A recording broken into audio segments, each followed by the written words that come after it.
Pour ma part, donc je suis Jean-Christophe Mouny d'Agrotransfert. Pour ma part, je vais introduire donc les méthodes d'estimation des entrées de carbone par les résidus de culture dans une parcelle en grande culture, parcelle agricole en grande culture. Et Anne-Sophie Perrin vous montrera plutôt après des exemples concrets d'utilisation de cette méthodologie sur des systèmes CIPRE, donc des plateformes CIPRE.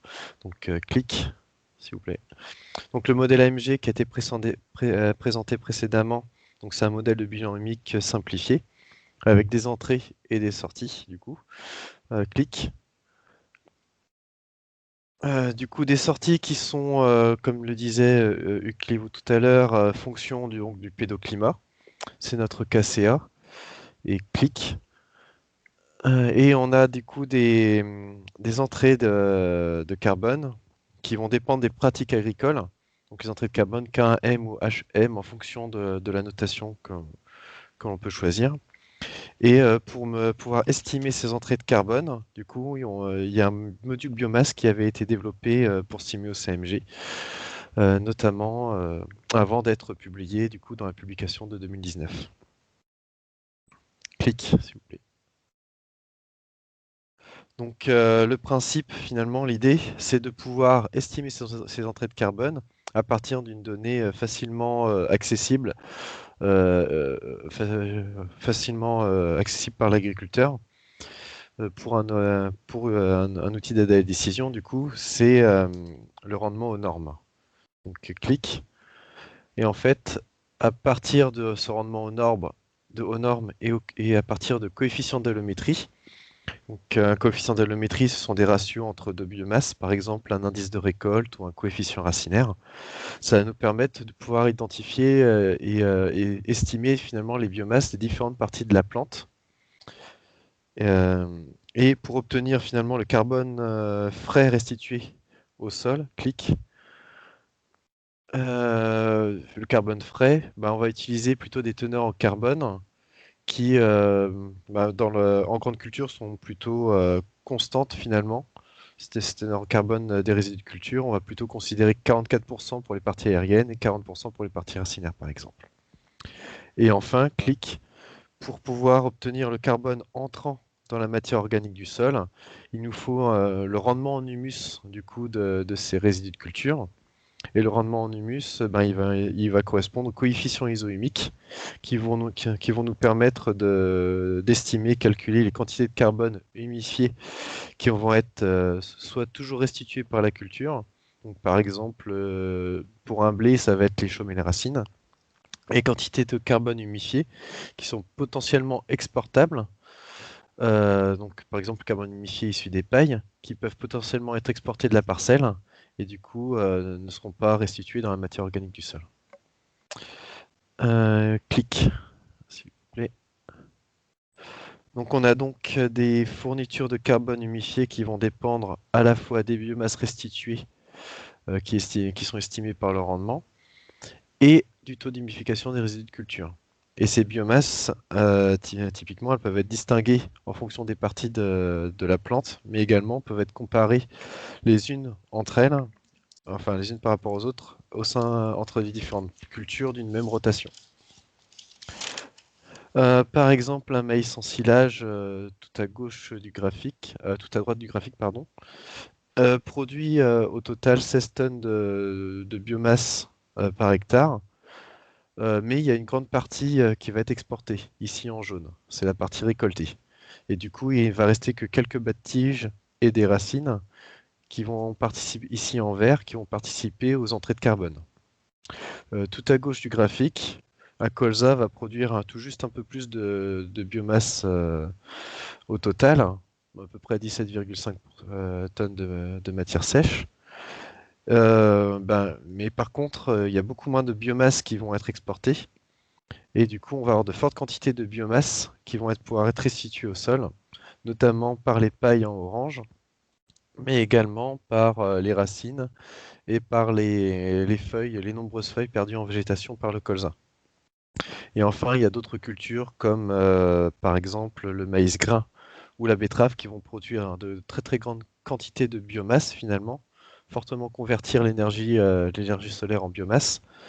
Et par contre, il y a également beaucoup de cette biomasse qui va être exportée par le rendement. Et si on prend par exemple le cas du maïs, bah, le maïs va pouvoir restituer pratiquement autant de matière sèche qu'un colza, si et seulement si il va être considéré en couple avec l'interculture qui va le précéder. Je vais vous demander 7 clics juste après pour passer les animations assez rapidement. Donc voilà, donc la décomposition, comme le disait Hugues Clivaux tout à l'heure, de ces résidus va être fonction du C sur N de ces résidus. Donc c'est une fonction qui est tirée d'une publication d'Éric Juste de 2009 pour Styx. Et bah, à partir de cette équation, on peut retrouver par exemple tout à droite du graphique pour des C sur N assez élevés, bah, des coefficients isoimiques finalement plus faibles que le reste. On va retrouver notamment tout ce qui va être céréales d'hiver, paille d'hiver.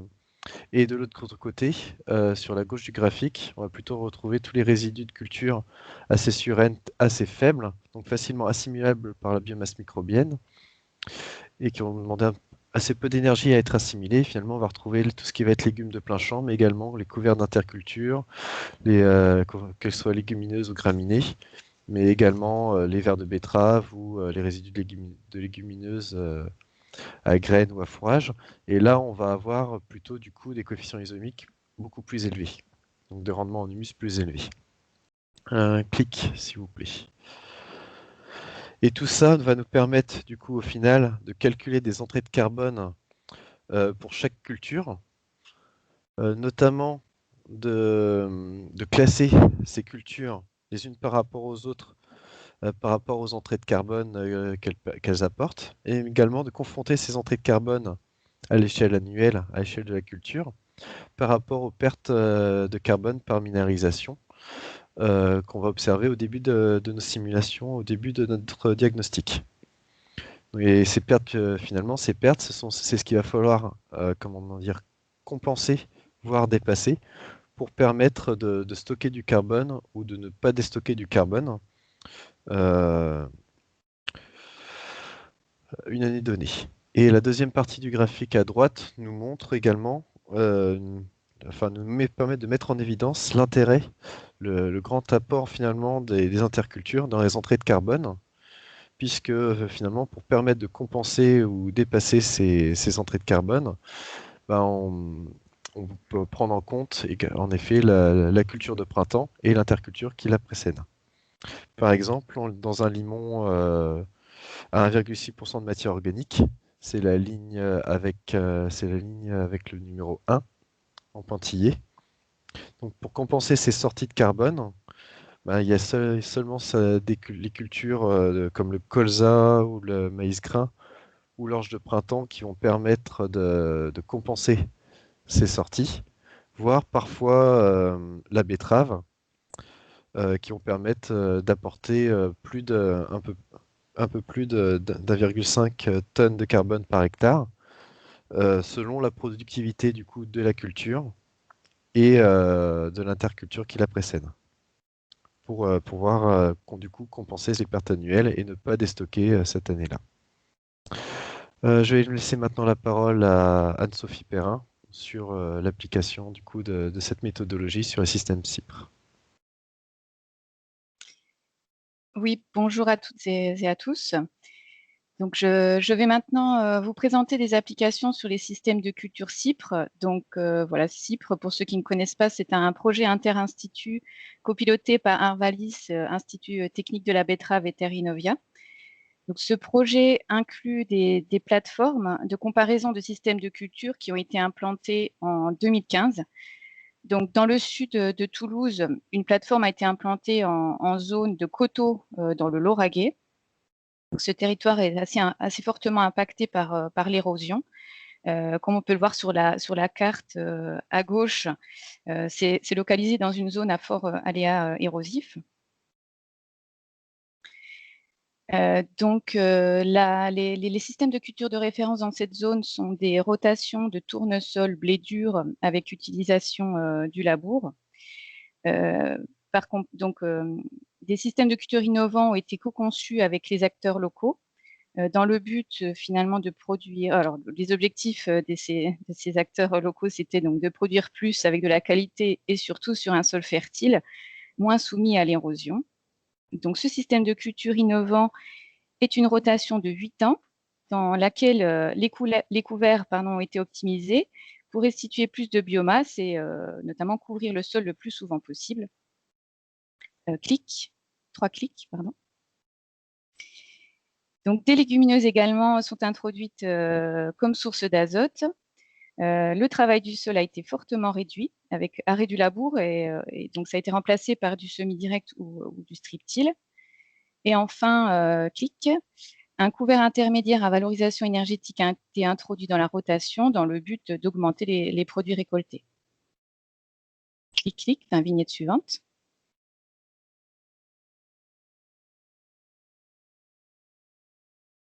Merci.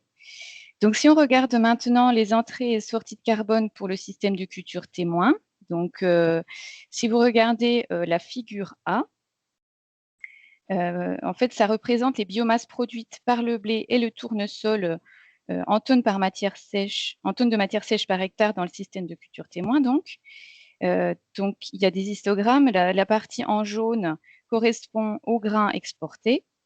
La partie en orange représente la biomasse de la culture potentiellement exportable, donc qui correspond donc à la paille.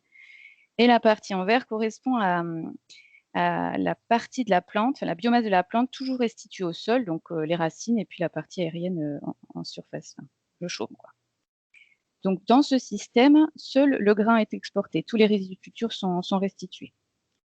Si vous regardez maintenant le graphique du bas, figure B, cela montre la quantité de carbone humifié pour ces cultures, donc avec en vert la quantité de carbone obligatoirement restituée, et en orange, la quantité de carbone potentiellement exportable, mais qui dans ce système est restituée. Donc voilà, c'est juste des chiffres à côté. Donc en termes de biomasse, un blé dur de 60 quintaux par hectare restitue au sol 8,3 tonnes de matière sèche par hectare. Et donc ça représente potentiellement 0,9 tonnes de carbone humifié qui est restitué au sol. Un tournesol à 25 quintaux hectares restitue 6 tonnes de matière sèche par hectare et donc représente une entrée dans le sol d'environ 0,7 tonnes de carbone humifié par hectare. Si vous regardez sur la figure B, vous voyez également une ligne rouge en pointillé qui correspond donc à la perte annuelle de carbone du sol par minéralisation. Cette perte dépend du pédoclimat, comme ça a été présenté précédemment. Et on peut aussi voir que les entrées de carbone humifié ne compensent pas les sorties par minéralisation. Clic. Ligne suivante, s'il vous plaît. Donc, voici le même type de graphique que précédemment pour le système de culture innovant sur Cypre-Lauragais. Donc, sur la figure du haut, de même que précédemment, vous retrouvez donc la partie jaune, orange et verte foncée qui représente la biomasse de la culture. Et en vert clair, il y a la biomasse des couverts qui précèdent les cultures. Donc, ainsi, par exemple, voilà, un colza associé peut restituer 15,7 tonnes de matière sèche par hectare, dont 1,3 tonnes de matière sèche pour le couvert, et fournit potentiellement 1,9 tonnes de carbone humifié. Ah, je ne vois plus la présentation.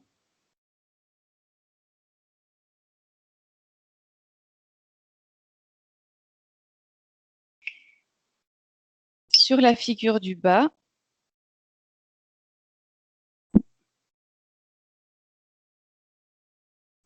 donc sur la figure du bas, vous retrouvez les entrées de carbone humifié, donc les histogrammes, et les sorties de carbone représentées par la ligne pointillée.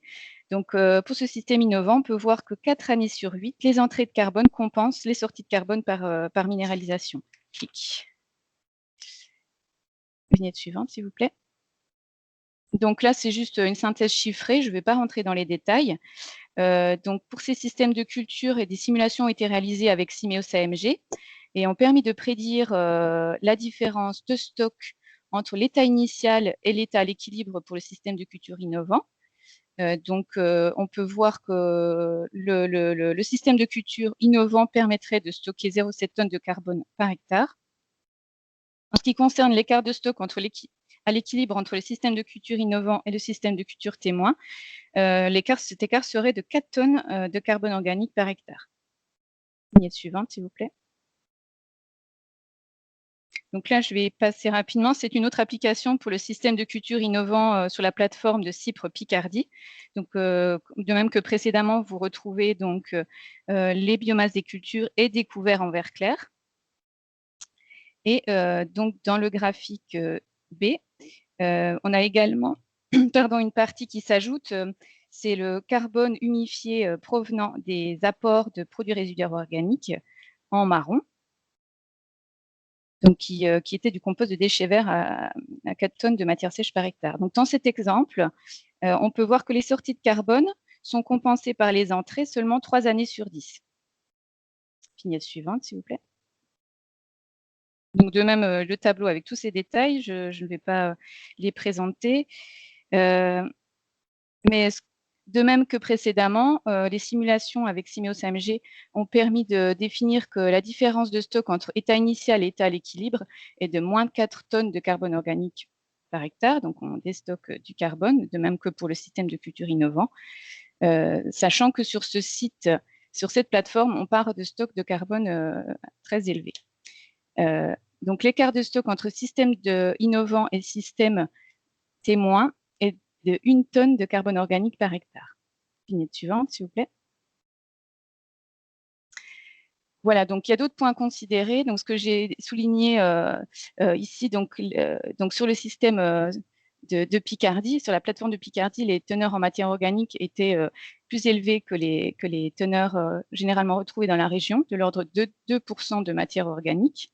Donc, on peut voir que si on fait des simulations de l'évolution du stock, on a une forte diminution, que ce soit pour le système témoin ou le système innovant. Si on part de stocks de carbone plus faibles, donc de taux de matière organique de l'ordre de 1,6%, on peut voir que le système de culture innovant arrive à maintenir les stocks.